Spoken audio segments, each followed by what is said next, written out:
सिर पे धरा जो मेरे हाथ के, अब तेरा साथ नहीं छूटे। सिर पे धरा जो मेरे हाथ के, अब तेरा साथ नहीं छूटे। मेरा तुम पे रहे विश्वास, मेरा तुम पे रहे विश्वास के, अब तेरा साथ नहीं छूटे। सिर पे धरा जो मेरे हाथ के, अब तेरा साथ नहीं छूटे। तूने सिर पे धरा जो मेरे हाथ के, अब तेरा साथ नहीं छूटे।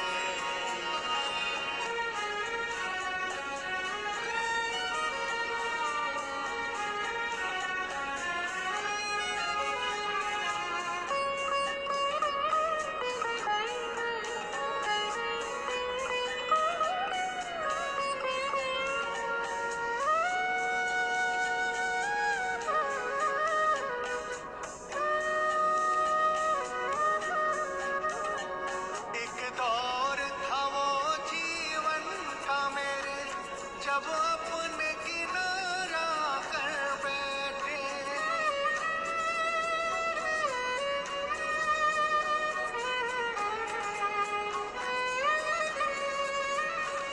एक दौर था वो जीवन का मेरे, जब अपने किनारा कर बैठे।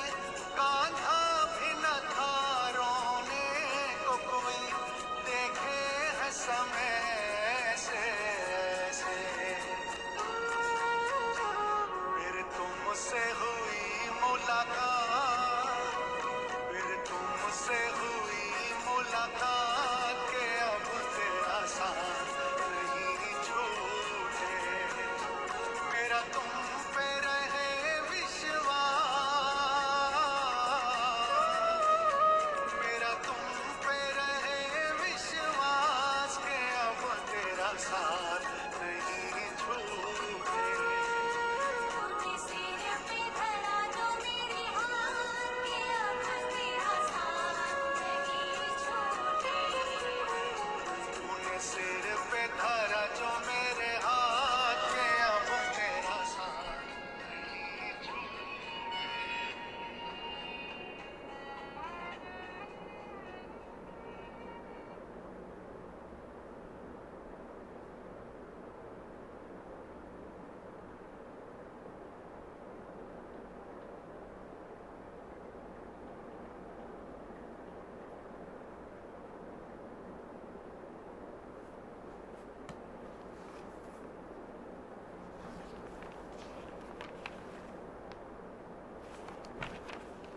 ओम शांति।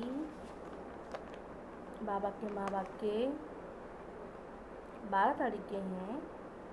बाबा ने कहा, मीठे बच्चे, सदा यही स्मृति रहे, हम श्रीमत पर अपनी सतयुगी राजधानी स्थापन कर रहे हैं, तो अपार खुशी रहेगी। प्रश्न है, ये ज्ञान का भोजन किन बच्चों को हजम नहीं हो सकता है? किन बच्चों को ये भोजन हजम नहीं हो सकता है? उत्तर है, जो भूले करके छी पतित बनकर और फिर क्या करते हैं, इंद्र सभा में आके बैठते हैं, तो उन्हें ज्ञान कैसे हजम हो सकता है? क्लास में आके बैठते हैं, उन्हें ज्ञान हजम नहीं हो सकता है। वो मुख से कभी भी नहीं कह सकते भगवानो वाच। भगवानो वाच, भगवान क्या कहते हैं, विकारों को जीतो तब जगत जीत बन सकेंगे। उनका दिल अंदर खाता है। अगर बुरे कर्म करते हैं तो अंदर क्या होता है, उनका दिल खाता है, वो आश्री संप्रदाय के बन जाते हैं। ओम शांति। बाप बैठ रूहानी बच्चों को समझाते, वो कौन सा बाप है, उस बाप की महिमा तुम बच्चों को करनी है। गाया भी जाता सत्य शिव बाबा, सत्य शिव, सत्य गुरु, सच वो है ना, तो तुम जानते हो। बाप भी है, टीचर भी है, सतगुरु भी है, तो उनको हम अच्छे से जानते हैं ना। तो वो हमको सत्य से बाबा मिला है। हम बच्चे अब एक मत के बन रहे हैं। श्रीमत पे चलना चाहिए ना। बाबा कहते एक तो देहाभिमानी बनो और दूसरा देहाभिमानी बनकर बाबा को याद करो, तो अपना कल्याण करेंगे। तुम अपनी राजधानी स्थापन कर रहे हो। फिर से आगे भी हमारी राजधानी थी। हम देवी देवता धर्म वाले ही 84 जन्म भोग अंतिम जन्म में संगम पर, इस पुरुषोत्तम संगम युग के सिवाय तुम बच्चों को और कोई पता नहीं है। बाबा कितनी पॉइंट्स देते हैं। बच्चे अगर अच्छी रीति याद में रहेंगे तो बहुत खुशी रहेगी, परंतु बाबा को याद करने के बदले दुनियावी बातों में पड़ जाते हो। बाबा कहते हैं ना, बाप की याद करने के बदले फालतू बातें करने लग जाते हो, तो क्या होता है, इसमें हमारा नुकसान होता है। बाबा कितनी पॉइंट्स देते हैं। बच्चे अगर अच्छी रीति याद में रहेंगे तो अपार खुशी रहेगी, परंतु बाबा को याद करने के बदले दुनियावी बातें में पड़ जाते हैं, तो याद करना चाहिए। हम श्रीमत पर अपनी राज्य स्थापन कर रहे हैं। गाया भी हुआ है, ऊंच ते ऊंच भगवान, तभी तो ऊंचा तेरा नाम, ऊंचा तेरा ठाव, ऊंचे तो ऊंचा तू भगवान। भगवान कितना ऊंचा रहता है, हमें ऊंची शिक्षाएं देके हमें भी ऊंच बनाता है। तो बाबा ने कहा ये है सहज राजयोग। सहज माना कोई भी कर सकता है। अपने बाप के द्वारा सृष्टि के आदि मध्य अंत को जानकर फिर दैवी गुण भी धारण करने हैं। बाप का कभी सामना नहीं करना चाहिए। बाप बड़े होते हैं ना, तो बच्चे क्या सामना करते हैं क्या? जो सामना करते हैं तो उनको क्या कहा जाता है? अहंकार में आके हम क्या करते हैं, बड़ों को सामना कर लेते हैं। बहुत बच्चे अपने सर्विसेबल समझ अहंकार में आ जाते हैं कि मेरे जैसा सेवा कोई कर नहीं सकता, मेरे जैसा कोई है ही नहीं, हम बहुत ज्ञानी हैं, हम बहुत योगी है। तो इसका भी क्या आ जाता है, अहंकार। ऐसे बहुत होते हैं। फिर कहाँ कहाँ फिर क्या होता है, हार हो जाती है, तो नशा उड़ जाता है। तो माताएं तो देखो पढ़ी लिखी भी नहीं थी, नहीं तो और कमाल करती। शुरू में इतना पढ़ाई लिखाई नहीं होती थी ना, 1936 की बात है, तब इतनी पढ़ी लिखी नहीं होती थी। आजकल तो सब पढ़ी लिखी हैं, नौकरी करती हैं। ये तब की बात है जब बाबा कह रही हैं। इतना पढ़े लिखे भी नहीं होते थे, बस भावना होती थी, और उसी से ही देखो कितने कमाल किया उन्होंने। तुम कुमारियों को कितने नाम बाला करना चाहिए। तुमने श्रीमत पे राजाई स्थापन की थी, तभी तो नारी से लक्ष्मी बनी थी। तो कितना नशा रहना चाहिए। यहाँ देखो पाई पैसे की पढ़ाई में कुर्बान कर रहे हैं। जो पढ़ लिख जाते हैं वो कहते हैं हम नौकरी करेंगे। बाबा कहते नौकरी की टोकरी छोड़ो, इस कमाई में बहुत, इस पढ़ाई में और इस कमाई में बहुत उन्नति होगी। तुम औरों का भी कल्याण करेंगी, अपना भी कल्याण करेंगी। अरे तुम अभी यहाँ क्या बनते हो, गोरे बनते हो, काले तमो प्रधान से दिल क्यों लगाते हो। ये दुनिया क्या है, आयरन एजेंट है। बाबा कहते कब्रिस्तान है, इसमें दिल क्यों लगाते हो। हम तो बाप से वर्षा ले रहे हैं। पुरानी दुनिया से दिल लगाना माना किससे दिल लगाना, जहन्नुम से दिल लगाना, दोजक में जाना। बाप आकर दोजक से बचाते हैं, फिर हमारा मुख कहाँ चला जाता है, फिर दोजक की तरफ चला जाता है। बाबा मुख इधर करते हैं और हमारा मुख फिर से उधर चला जाता है। पुरानी दुनिया से दिल लगाना माना जहन्नुम में जाना। बाबा कहते हैं तुम्हारी ये पढ़ाई कितनी सहज है, कोई ऋषि मुनि भी नहीं जानते, ना कोई टीचर, ना कोई ऋषि मुनि समझा सकता है ये ज्ञान। ये तो बाप टीचर गुरु भी है। वो गुरु लोग शास्त्र सुनाते हैं, उनको टीचर नहीं कहेंगे। वो कोई ऐसे नहीं कहते कि हम दुनिया की हिस्ट्री जोग्राफी सुनाते हैं, वैसे बाबा आते हैं हमारी जीवन कहानी सुनाते हैं, पूरे 84 जन्मों की पूरी कहानी बताते हैं बाबा। वो शास्त्रों की बातें सुनाते हैं। बाप तुमको शास्त्रों का सार समझाते हैं। वेद शास्त्र उपनिषद तो हमने पढ़ लिए, लेकिन मन के विकार ज्यों के त्यों धरे रहे। बाबा कहते इसको छोड़ने के लिए बाबा हम बच्चों को पूरा शास्त्रों का सार समझाते हैं। फिर वर्ल्ड की हिस्ट्री ज्योग्राफी कैसे रिपीट होती है, ये अच्छा है, ये टीचर अच्छा है, या टीचर अच्छा है। बाबा कहते ये टीचर अच्छा या वो टीचर अच्छा, वो तो अधूरी ज्ञान देता है, पर सिर्फ बाबा हमें पूरा ज्ञान देते हैं। तो अच्छी रीति पढ़ो तो कमाल करेंगे। तो बाबा कहते हैं अपना भी नसीब जागृत करेंगे, दूसरे का भी। तो इसलिए बाबा कहते हैं सो भी नसीब में हो तो पढ़ते पढ़ते देखो कोई कोई चले भी जाते हैं छोड़कर, तो अगर मान लो कोई शरीर छोड़ देता है तो ये पढ़ाई ख़त्म नहीं होती है, पढ़ाई हमेशा के लिए जमा हो जाती है। एक बार पढ़ा और फिर सतयुग में ज़रूर आते हैं। तो बाबा ने कहा व्यर्थ नहीं जाती है, किया हुआ पुरुषार्थ यहाँ का व्यर्थ नहीं जाता है। श्रीमत पे चल कुछ उल्टा चलन, श्रीमत पे चल कुछ उल्टा भी चल पड़ते या गटर में जाकर गिर पड़ते तो कितना पढ़ा हुआ कोई चला नहीं जाता। वो पढ़ाई तो 21 जन्मों के लिए है, परंतु गिरने से कल्पांतर का घाटा बहुत पड़ जाता है। बाबा कहते कोई उल्टा सुल्टा काम करते हैं तो क्या होता, पद नीचे हो जाता है, बाकी जाएंगे जरूर उस दुनिया में, क्योंकि ये पढ़ाई का अंत नहीं होता है, ख़त्म नहीं होता है किया हुआ पुरुषार्थ, लेकिन हाँ पद जरूर कम हमारा हो जाता है। उनको अभी ये ज्ञान हजम नहीं होता है, जो छीछी बन जाते हैं ना उनको ये ज्ञान हजम नहीं होता है। जो सुनेगा वो बद हजम हो जाता है, यानी कि समझ में नहीं आता है, फिर मुख से कुछ कह नहीं सकेंगे और किसी को ज्ञान भी नहीं सुना सकेंगे, ना उनको कहेंगे विकारों को जीतो तो जगत जीत बन जाएंगे। खुद ही जीत नहीं पाते तो औरों को क्या कहेंगे, अंदर खाता रहेगा। उनको कहा जाता असुरी संप्रदाय, अमृत पीते पीते विष खा लेते, 100 गुना फिर पाप कर लेते। हदगुण टूट जाती है।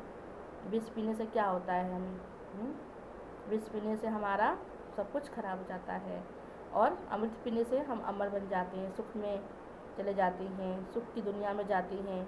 तभी तो कहते ना असुर लोग लड़ते थे अमृत पीने के लिए, तो अभी की तो बात है। तो बाबा हम बच्चों को ज्ञान अमृत रोज़ पिलाता है। तो माताओं का संगठन बहुत अच्छा होना चाहिए। एम ऑब्जेक्ट सामने है। तुम जानते हो लक्ष्मी नारायण के राज्य में एक देवी देवता धर्म था, एक भाषा थी, एक धर्म था, एक राज्य था, सब कुछ एक था। उसमें हम भी कैसे सुखी हुआ करते थे।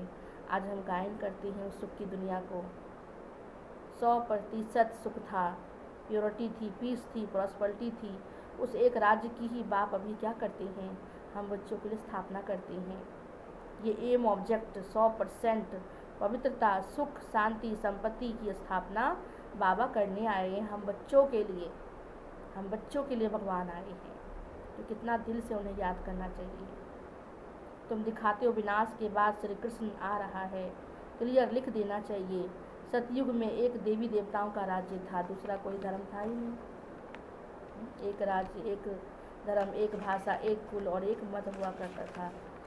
आज देखो कितने राज्य हैं, कितने धर्म हैं। तो बाबा कहते उसमें 100% सुख था, सुख, शांति, पवित्रता थी, तो कोई भी बीमारी नहीं थी, कोई भी टेंशन नहीं थी। आज देखो कितने छोटे से छोटे बच्चे को भी कितनी टेंशन हो जाती है।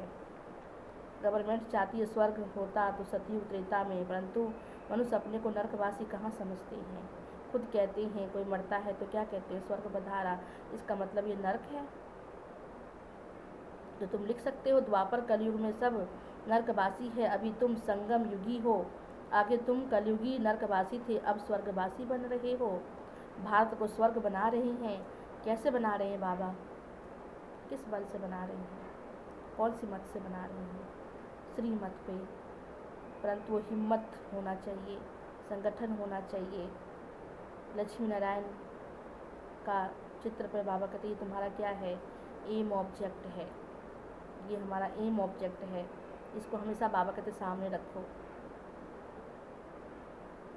तो बाबा कहते हैं त्रिमूर्ति से बाबा श्रीमत पर ऐसे बड़े बड़े अक्षर बनाकर लगाना चाहिए।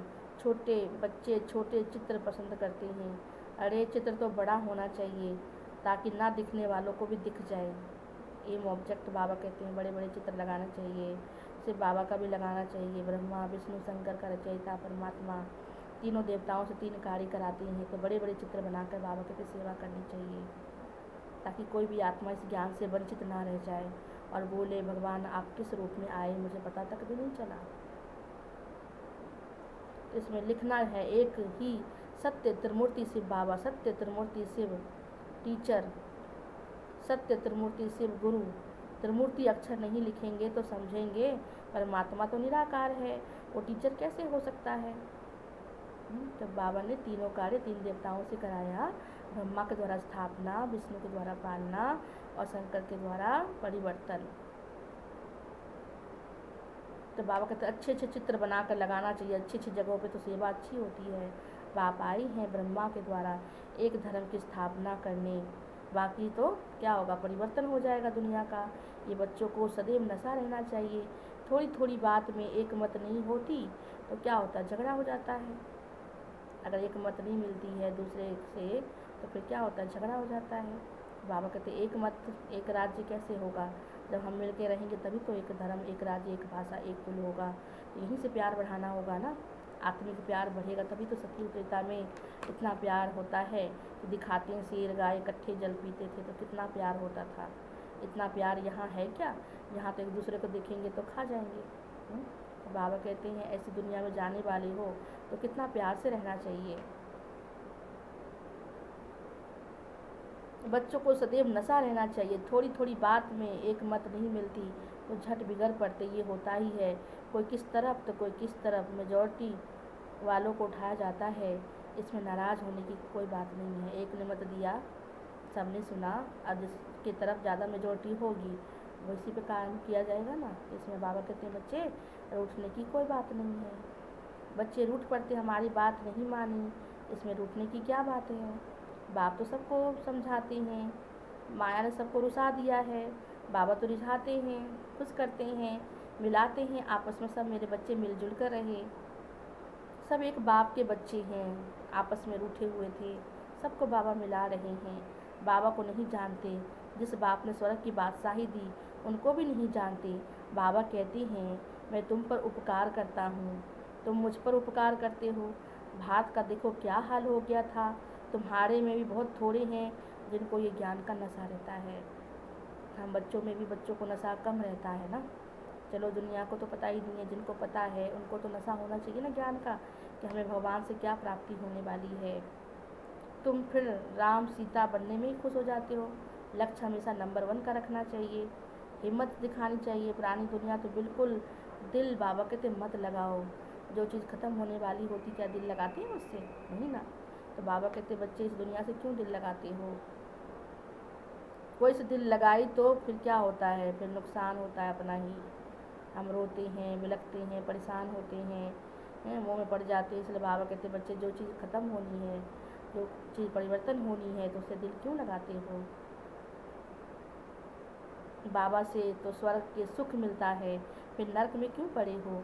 बाबा कहते तुम जब मेरे स्वर्ग में थे तो एक धर्म, एक राज्य, एक भाषा, एक कुल था। अभी ड्रामा अनुसार तुम्हारा धर्म है नहीं। पराये राज्य में माया के रावण बैठे हुए हैं। माया से हरदम हमारा युद्ध होता है अंदर ही। अच्छे बुरे विचारों की क्या होती है, युद्ध होती है। कोई भी अपने को देवता धर्म का नहीं समझते। मनुष्य होकर भी अपने धर्म को ना जाने तो क्या कहा जाए उनको। हिंदू कोई धर्म थोड़ी ना है, किसने स्थापन किया ये भी नहीं जानते। हमारा धर्म कौन सा हुआ करता था, आदि सनातन देवी देवता धर्म। और आज अपने को हिंदू कहते हैं तो हिंदुस्तान इसका नाम है। आदि में सब देवता थे, तभी तो देवताओं के यादगार इतने बने हुए हैं। हम जाते भी हैं, ऐसा राज्य था तभी तो दिखाया हुआ है ना। तुम बच्चों को कितना समझाया जाता है। बाबा कहते हैं मैं कौन हूँ, कालों का काल महाकाल। क्यों कहते हैं भगवान को कालों का काल महाकाल? क्योंकि बाबा कहते हैं मैं सबको इकट्ठा लेके जाता हूँ। सबकी प्राण परमात्मा के बच्चे हैं ना हम सब, हमें लेने के लिए तो परमात्मा आए, हमें तो बुलाया है कि हे भगवान आओ हमें पावन बनाओ, हे भगवान हमें ले चलो। तो बाबा कहते हैं मैं आता हूँ जब सृष्टि का क्या होता है, परिवर्तन होता है, तो सबको घर जाना होता है, तब मैं आता हूँ, तुम्हें पावन बनाता हूँ और अपने साथ घर ले जाता हूँ। तो उनको क्या नाम पड़ गया, कालों का काल महाकाल। सबको वापस ले जाने, बाकी अच्छी रीति पढ़ेंगे तो मालिक बनेंगे। अब चलो, यहाँ रहने लायक दुनिया है क्या? खुद लोग कहते हैं दुनिया रहने लायक रही नहीं, बहुत किचरा है। आश्री मत पे चलकर बाप तो ऐसे कहेंगे ना, तुम भारतवासी विश्व के मालिक थे, अब कितने धक्के खाते हो। बाबा कहते लज्जा नहीं आती है? तुम्हारे में भी कोई है जो अच्छी रीति समझते हैं, नंबरवार तो है ना। बहुत बच्चे नींद में रहते हैं। कौन सी नींद में रहते हैं बच्चे? माया ने सुला रखा है ना। बाबा हमें जगाते और हम सो जाते हैं। कौन सी नींद में सो जाते हैं? अभी जगाएंगे फिर सो जाएंगे। इस नींद की बात नहीं हो रही, रात दिन वाली नींद की नहीं। आत्मा सो जाती है, जागृति अवस्था नहीं रहती है, तो उसे क्या कहेंगे, नींद में है। तभी कुंभकर्ण की नींद से बाबा जगाने आए हैं, ऐसा तो नहीं एक कान से सुनते दूसरे से निकल जाता है। अध खुला आँख से देखते हैं और फिर सो जाते हैं। समय आखिरी मोड़ पे पहुंच चुका है, अंतिम सांसें ले रहा है, फिर भी हमारी आंखें नहीं खुल रही है। तो कब खुलेगी, जब अंतिम धधक आएगी तब खुलेगी। तब क्या कर सकेंगे, कुछ भी नहीं कर सकेंगे। तभी बाबा का जो करना है अभी करो, अभी नहीं तो कभी नहीं। बहुत बच्चे नींद में रहते हैं, खुशी का पारा चढ़ता ही नहीं है। बाबा हमको राजधानी देते हैं। बाबा कहते हैं मैं सबका उद्धार करने आया हूँ, साधु सन्यासियों का भी उद्धार करने आया हूँ, क्योंकि उनसे ऊपर परमात्मा है ना। वो तो खुद को मुक्ति कैसे दिला सकते हैं, मुक्तिदाता तो परमात्मा है। जब वो आते हैं तो सबको सतगति देते हैं, गति भी देते हैं और सतगति भी देते हैं। सच्चा गुरु तो सतगुरु परमात्मा है, जो संगम पे आकर सतगति करते हैं। बाबा कहते मैं आता हूँ कलब के संगम युगे पे, जबकि हमारी सारी दुनिया को पावन बनाना है। मनुष्य समझते हैं बाप सर्वशक्तिवान है, वो क्यों नहीं कर सकता है, क्या नहीं कर सकता है। बाबा कहते सर्वशक्तिवान हूँ, दुनिया को पलटता हूँ, तुमको पलटता हूँ, मतलब बदलता हूँ। इसका मतलब ये नहीं कि धरती आसमान ऊपर नीचे करता रहूँ, मरियों को जिंदा करता रहूँ, है ना, ये सब नहीं करता मैं भगवान हूँ, सर्वशक्तिवान हूँ। तुम सब आत्माएं मुझे पुकारती हूँ तो मैं आता हूँ तुम्हें पावन बनाने के लिए। ये काम मैं ही कर सकता हूँ, ये कोई दूसरा नहीं कर सकता, किसी के हाथ में नहीं है ये। परमात्मा स्वयं आकर हम बच्चों की रक्षा करता है, हमें विकारों से निकालता है, तो ये काम परमात्मा का ही है। आकर पावन बनाता हूँ, बाकी और क्या करूँगा, बाकी तो रिद्धि सिद्धि वाले दुनिया में बहुत है। मेरा काम है नरक को स्वर्ग बनाना। नरक को ही स्वर्ग बना दिया तो फिर और क्या चाहिए। रिद्धि सिद्धि तो थोड़े समय के लिए होता है, पर बाबा कहते पूरी दुनिया को ही बदल दिया, तो उसमें तुम सुखी रहेंगे ना, उसमें हर कोई सुखी रहेगा। तो मैं ऐसी दुनिया बनाता हूँ, तो मेरा काम है नरक को स्वर्ग बनाना। ये वो तो हर 5000 वर्ष बाद बनाता हूँ, ये तुम जानते हो। आदि सनातन देवी देवता धर्म, बाकी सब पीछे पीछे आए हैं। पहले आदि सनातन देवी देवता धर्म था, फिर कौन आए, इस्लामी, बौद्धी, क्राइस्ट, अभी तो बहुत सारे धर्म हो गए। तो बाबा कहते अरविंद घोष तो अभी आए, देखो उनके कितने आश्रम बन गए। वहाँ कोई निर्विकारी बनने की बात थोड़ी है, वो तो समझते हैं ग्रस्त में रहते पवित्र कोई रह नहीं सकता है। बाबा कहते ग्रस्त व्यवहार में रहते तुम सिर्फ एक जन्म परमात्मा की श्रीमत पे पावन बनते हो। जन्म जन्मांतर तो तुम क्या करते आए हो, मनुष्यों के मत पे पतित बनते आए हो, अब एक परमात्मा की मत से तुम पावन बनते हो। घर ग्रस्त में रहकर बाबा कहते हैं क्या बनते हो, पवित्र बनते हो, तो सतयुग त्रेता के मालिक बनते हो, वहाँ विकार नहीं होता है। लक्ष्मी नारायण का चित्र और सीढ़ी का चित्र बहुत अच्छा है। सीढ़ी के चित्र में दिखाया है ऊपर से नीचे कैसे आते हैं, फिर नीचे से ऊपर कैसे जाते हैं। और हमारा लक्ष्मी नारायण का चित्र एम ऑब्जेक्ट है कि ऐसा हमें बनना है। इसमें लिखा हुआ है सतयुग में एक धर्म एक राज्य था। समझाने का भी बड़ा युक्ति चाहिए। बाबा कहते हैं माताओं को, जो बुजुर्ग माताएं हैं, उनको भी सिखलाकर क्या करना चाहिए, वो भी सेवा कर सकती हैं। बहुत ही सहज है। कोई को भी चित्र दिखा के बोलो इनका राज्य था, जो अभी नहीं है, फिर से आने वाला है। बाबा कहते हैं अब मुझे याद करो, अब मुझे याद करो, तो पावन बनकर पावन दुनिया में चलेंगे। अब पावन दुनिया स्थापन हो रही है, कितना सहज है माताओं के लिए, जो बूढ़ी बूढ़ी माताएं हैं उनके लिए बहुत ही सहज है। प्रदर्शनी पर समझाएं तो उनका भी नाम बाला हो सकता है। कृष्ण के चित्र पे भी लिखत बहुत अच्छी होनी चाहिए, बोलना चाहिए लिखत ज़रूर पढ़ो। इसके पढ़ने से तुम नारायणी नशे अथवा विश्व के मालिकपन के नशे में आ जाएंगे। बाबा कहते हैं मैं तुमको ऐसा लक्ष्मी नारायण बनाता हूँ, तुम्हें औरों को भी रहम दिल बनना चाहिए ना, तुम औरों पे भी रहम दिल बनना चाहिए ना। जब अपना कल्याण कर तब दूसरों का कल्याण कर सकेंगे। बाबा ने कहा माताओं को क्या होना चाहिए, बहुत ही होशियार, जैसे आजकल की माताएं होती हैं। पहले की माताएं बोली भी होती थी ना, आजकल की तो नौकरी करती हैं, बाहर जाती हैं, गाड़ी चलाती हैं, पहले के लोग भी चलाते थे। तो बाबा ने कहा बहुत होशियार होना चाहिए तुम बच्चों को, कहाँ भी बाबा सेवा के लिए भेजे तो हाँ जी करेंगे। बाबा कहते जो हाँ जी करेगा उसको क्या मिलेगा, जो करेगा सो पाएगा। जो भगवान के हर श्रीमत को हाँ जी कहेगा, हाँ में हाँ मिलाएगा, तो जो करेगा सो पाएगा। तो एम ऑब्जेक्ट देखकर खुशी होती है। हम ये शरीर छोड़ जाए विश्व के मालिक बनेंगे, जितना याद में रहेंगे उतना पाप कटेंगे। देखो लिफाफे पे छपा है, 1 रिलीजन 1 डीटी किंगडम 1 लैंग्वेज। तो वो कौन स्थापना करेगा, वो परम पिता परमात्मा ही कर सकता है, दूसरा किसी के हाथ में है ही नहीं। अगर होता तो फिर करना लेते। कितना लोग सम्मेलन करते हैं, एक हो जाए पर एक होते ही नहीं है। ये काम किसका है, परम पिता परमात्मा का, वही कर सकते, दूसरा तो कोई कर नहीं सकता है। अच्छा, मीठे मीठे सिकिलधे बच्चों प्रति मात पिता बाप दादा का याद प्यार और गुड मॉर्निंग।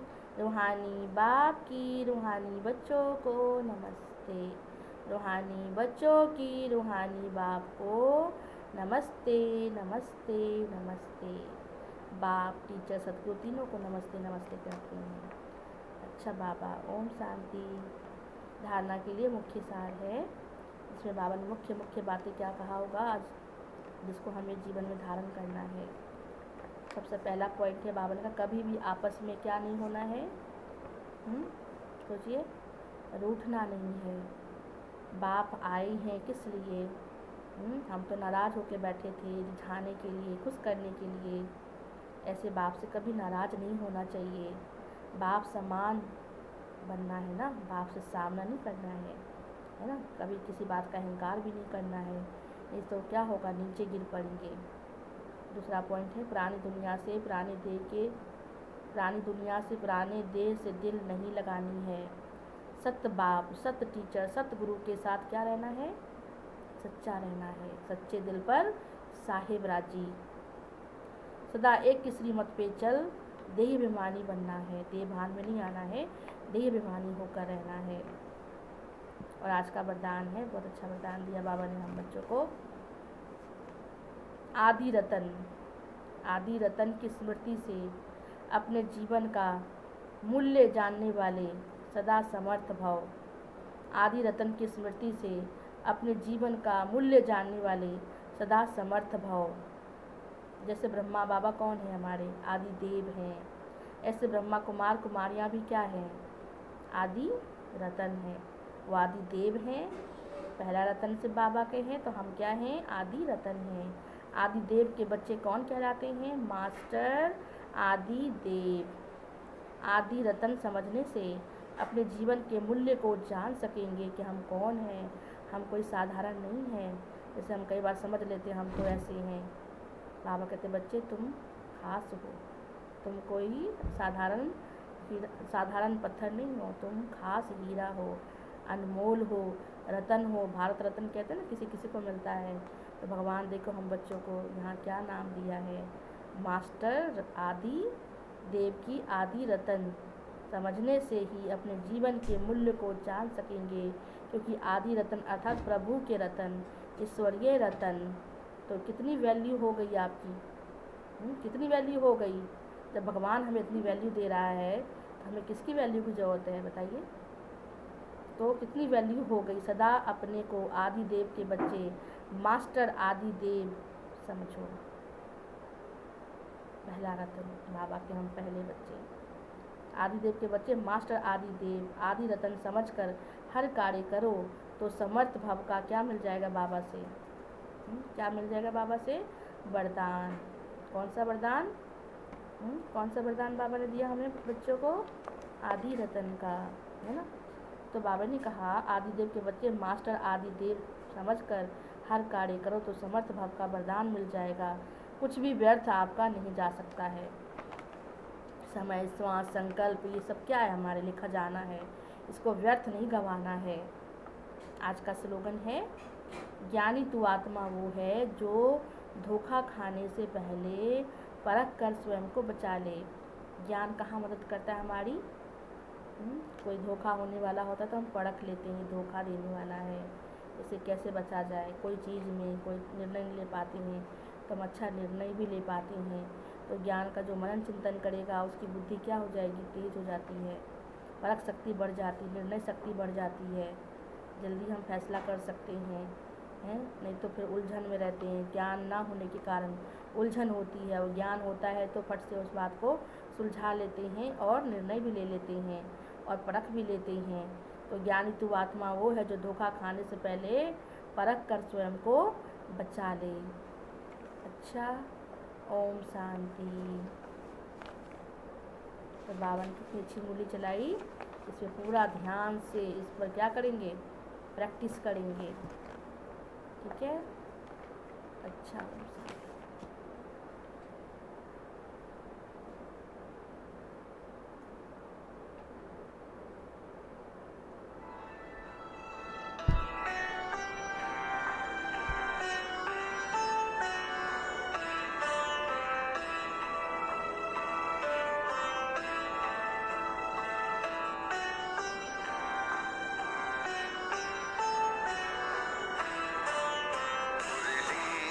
अमृत की धारा है धारा जो देती दुखों से किनारा। मुरली अमृत की धारा है धारा जो देती दुखों से किनारा। भूले जीवन में हो जा शिव बाबा मुरली में समझाए। भूले जीवन में हो जा शिव बाबा मुरली में समझाए। तुम्हें देवता बनना है प्यारा, देखो गलती न करना दोबारा। मुरली अमृत की धारा है धारा जो देती दुखों से किनारा।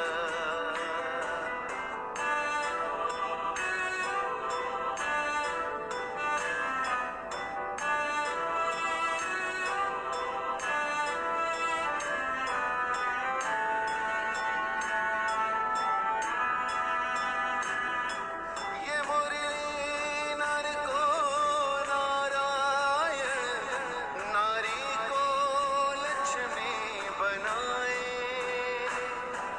ये मुरली नर को नारायण, नारी को लक्ष्मी बनाए। परम धाम से परम पिता शिव हमें घर ले जाने आए।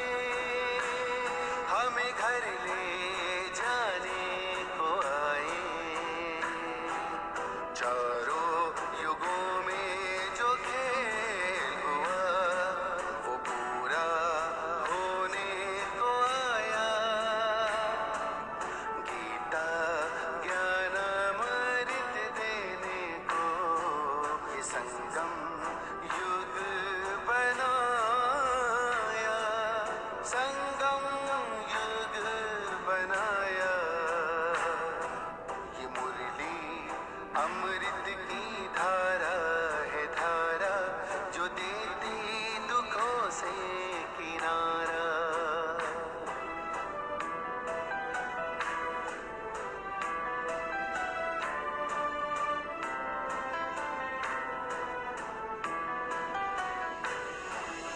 पंचामृत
अमृत की धारा